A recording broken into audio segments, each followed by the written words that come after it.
Suspicious activity reports, or SARs, can be submitted by any organisation or individual who knows or suspects that another organisation or individual is engaged in money laundering or terrorist financing.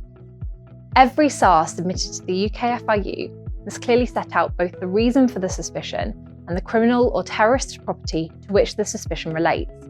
If you are seeking a defence against money laundering or a terrorist financing offence, the SAR must also clearly set out the prohibited act that you wish to carry out. Omitting any of these three criteria from your DAML or DATF SARs, or failing to clearly describe any of these three elements, may result in you receiving a further request for information. These requests can cause delays to the UKFIU and law enforcement in reaching a decision on your request. In this video, we will discuss best practice for completing the Prohibited Act element of your DAML or DATF SAR. See our other videos and guidance for finding out more about completing the Reason for Suspicion section and information to include about the criminal or terrorist property. If you are seeking a defence against money laundering or a defence against terrorist financing, you must clearly set out the prohibited act that you, the reporter, are seeking a defence to undertake. This means you must clearly state the activity you are proposing to undertake that will result in you committing a principal money laundering or terrorist financing offence. The principal money laundering offences are set out in the Proceeds of Crime Act, and the terrorist financing offences are set out in the Terrorism Act.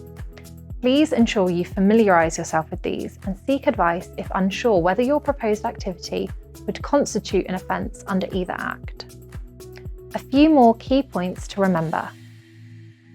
When we talk about ensuring you include a clear description of the prohibited act in your SAR, we're not referring to the criminality that you know or suspect the subject of your SAR is undertaking. This is sometimes referred to as the predicate offence.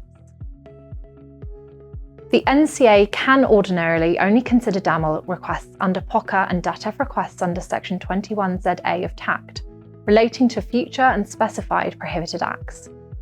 This means you cannot retrospectively request a defence for activity you have already undertaken, and your request should not be open-ended. It is not enough to only state the section of the Proceeds of Crime Act or the Terrorism Act that you are seeking a defence for. Your SAR also needs to include more than just a general statement that you are seeking a defence to money laundering or terrorist financing. You need to provide specific details about the act you are proposing to undertake. Once you've submitted your DAML or DATF SAR, the UKFIU has 7 working days to consider your request and provide a decision. This 7 working day period starts on the first working day after the day on which you submitted the SAR. If you want to find out more about the DAML and DATF notice periods, see our separate video and guidance on this topic. Finally, it's important to understand that if your DAML or DATF request is granted, this does not mean that the NCA is giving you permission or authority to undertake the specified activity.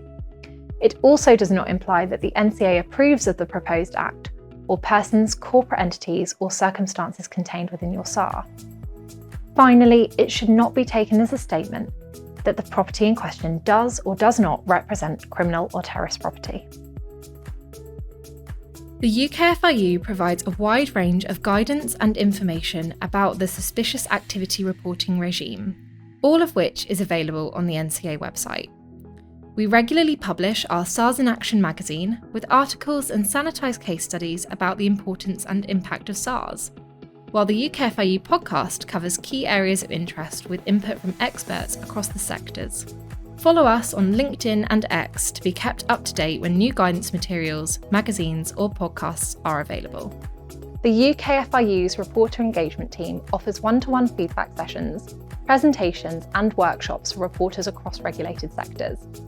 Get in touch to find out how we can work with you to improve the quality of SARs reporting and protect the public from serious and organised crime.